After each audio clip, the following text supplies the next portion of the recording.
नमस्कार। स्वागत करता हूँ अपने यूट्यूब चैनल इन्फॉर्मेशन वाली में। दोस्तों, अभी बिहार में जो जमीन सर्वे का जो काम चल रहा है, इस जमीन के सर्वे के काम चलने के कारण बहुत सारे जो रैयत होते हैं, जो जमींदार होते हैं, उसको बहुत सारी परेशानी आ रही है।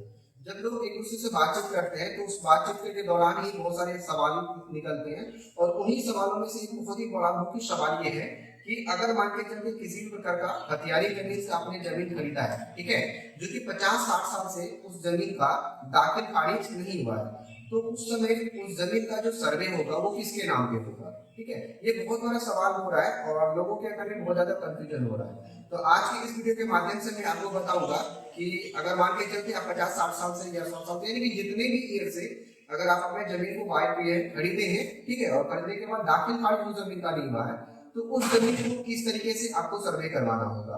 हेलो दोस्तों, नमस्कार। मैं आपका दोस्त मोनू शर्मा स्वागत करता हूं अपने YouTube चैनल इन्फॉर्मेशन शर्मा में। दोस्तों, वीडियो पसंद आए तो वीडियो को एक लाइक कर दीजिएगा, दोस्तों के साथ शेयर कर दीजिएगा, चैनल पर नए हैं तो अपने चैनल को जरूर सब्सक्राइब कर दीजिएगा। दोस्त, बात यह है कि जो पहले के समय में, जो पुराना समय होता था, 50 साल, 60 साल, 100 साल पहले जो जमीन का जो खरीद बिक्री होता था ना, उस समय क्या होता था कि दाखिल खारिज कभी नहीं होता था। मान के चलते कि कोई रैयत है जो खतियानी जमीन है, उसके पास 50 डिसमिल का कोई जमीन है, ठीक है, उसका एक रकबा है जो 50 डिसमिल का है, और उस रकबे में कोई दूसरा व्यक्ति उस जमीन से खरीदता है, मान लो 10 डिसमिल या 20 डिसमिल वो जमीन को खरीदा। तो जब जमीन को खरीदता है, ठीक है, जो बेचने वाला होता है वो तो बेच देता है, और जो खरीदता है तो उसके पास एक ही प्रूफ रहता है जिसको हम लोग बोलते हैं सेल डीड, ठीक है। उस समय में दाखिल खारिज नहीं होता था, तो जिस वजह से वो दाखिल खारिज नहीं करवाए। तो ये बहुत बड़ा सवाल निकल के आ रहा है। चलिए मैं आपको बताता हूँ कि ये दाखिल खारिज नहीं हुआ तो कैसे क्या करेंगे। चलिए मैं एक एग्जांपल के तौर पर बताता हूँ। मान के चलते कोई एक रैयत है, ठीक है, रैयत है, ठीक है, इसका खतियानी जमीन है, ये खतियानी जमीन है, इसको ए मान लेते हैं, ठीक है ना। इसके पास रकबा जो है वो 50 डिसमिल का है, ठीक है, इसके पास रकबा कितना का है? ये 50 डिसमिल का रकबा है। अब मान के चलते, और जो दूसरा आदमी जो कि ये खरीदारी है,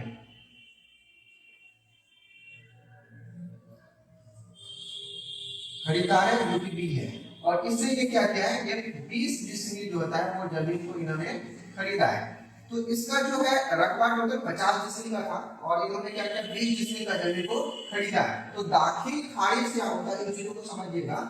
तो यहाँ पे देखिए 50 में क्या होगा कि जो इन्होंने खरीदा, ठीक है, ये माइनस हो जाएगा और इसके पास बचेगा कितना, 30 डिसमिल, ठीक है, और इसके पास क्या हो जाएगा, ये प्लस 20 आ जाएगा, यहाँ पे रहेगा, इसके पास प्लस 20 आ जाएगा। तो ये जो होगा यहाँ पे दाखिल होगा, दाखिल, दाखिल का मतलब हो गया कि जो खरीदा है उसके नाम पे वो ऐड हो जाएगा, और यहाँ पे आ जाएगा खारिज, यानी कि खारिज होगा कितना, 20, क्योंकि 20 इसलिए इन्होंने उसको जमीन बेचा है। तो अब क्या होगा, इसमें समस्या क्या हो रहा है कि जो 50 का जो रकबा है, ठीक है, उस समय दाखिल खारिज नहीं होता था।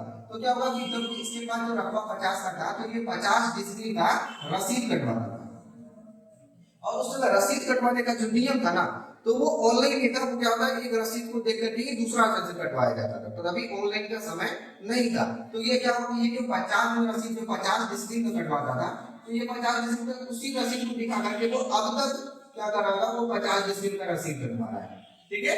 तो ये रसीद 50 डिसमिल का कटवा रहा था। तो अब ये क्या करेगा, अब जो सर्वे का समय चल रहा है, ये सर्वे जो अभी चल रहा है, तो अब क्या करेगा, तो ये जो अब क्या करेगा कि इसके अंदर में क्या होता है, अभी के समय में सभी को पता है कि उस समय इसको मालूम ना हो या मालूम होने के बावजूद भी वो लालच में आकर के क्या करेगा, वो 50 डिसमिल का सर्वे के लिए वो फॉर्म ऑनलाइन कर देगा, ठीक है, 50 डिसमिल ऑनलाइन कर देगा। लेकिन अब जो 20 डिसमिल खरीदा है जमीन, ठीक है, तो वो भी तो सर्वे के लिए फॉर्म भरेगा, ठीक है। तो अब इसमें सर्वे में जो है ना, ये जो जमीन जो होगा वो नाम किसके नाम पे होगा, ये समस्या है। तो अब क्या होगा, तो आपको करना क्या होगा, जो जमीन का जो दाखिल खारिज नहीं करवाए, चाहे आपका जो कभी भी जमीन खरीदे होंगे 40 साल, 50 साल या 100 साल पहले, तो उसमें क्या करना होगा, आपको यहाँ पे एक काम करना होगा। क्या करना होगा, सबसे पहले आप जाकर के खुद से, यानी तो आप साइबर कैफे वाला आपके बगल में होगा, वहां पे जाकर के आप जब जमीन खरीदे होंगे ना, तभी आपके पास सेल डीड मिला होगा, ठीक है, या सेल डीड मिला होगा। उस सेल डीड के एवज में जाकर के आप ऑनलाइन क्या कर देंगे, जाकर के आपको ऑनलाइन फॉर्म अप्लाई कर देना है। क्या चीज के लिए, तो दाखिल खारिज के लिए फॉर्म अप्लाई कर देना है, दाखिल खारिज के लिए फॉर्म अप्लाई कर देंगे। जैसे ही दाखिल खारिज के लिए फॉर्म अप्लाई करेंगे तो उस फॉर्म अप्लाई करने के बाद ना ये जैसे अप्लाई करने के लिए जाएंगे तो आपको एक चीज मिलेगा जिसको हम लोग केस नंबर बोलते हैं, ठीक है। अब केस नंबर मिलने के बाद, जो केस नंबर बोली या आप उसको रेफरेंस नंबर भी बोल सकते हैं, जब ये चीजें मिलने के बाद आपको क्या करना होगा, जब आप सर्वे के लिए फॉर्म भरेंगे ना तो उस फॉर्म में आपको सेल डीड को भी लगाना है। क्या करना है, सेल डीड को भी मेंशन करना, और उसके साथ साथ आपको जो केस नंबर आपको प्रोवाइड किया जाएगा उस केस नंबर को भी आपको वहां पे दर्ज कर देना है, ठीक है।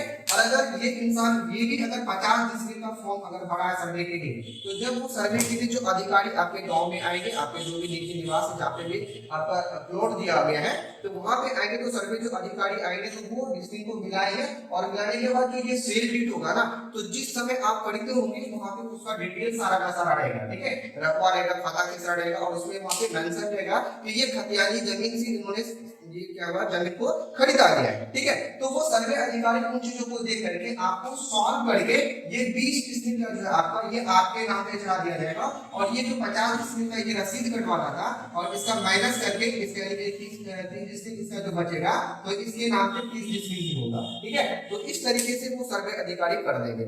तो इस तरीके का बहुत सारे सवाल आता है दोस्त। अगर आपको ये वीडियो पसंद आएगा तो वीडियो को एक लाइक कर दीजिएगा, दोस्तों के साथ जरूर शेयर करिएगा। अगर आपको जमीन सर्वे से रिलेटेड किसी भी प्रकार का कोई भी समस्या होता है तो आप हमें कमेंट बॉक्स में कमेंट करके पूछिएगा, मैं कोशिश करूंगा आपको रिप्लाई करने का। अगर वैसा कमेंट रहेगा, अगर इस तरीके का कुछ अगर टॉपिक मिल जाएगा तो मैं आपको प्रॉपर एक वीडियो बना करके अपलोड कर दूंगा। चलिए दोस्तों, मिलते हैं एक नई वीडियो में नई जानकारी के साथ। तब तक के लिए जय हिंद, जय भारत। वाह जी, क्या बात है।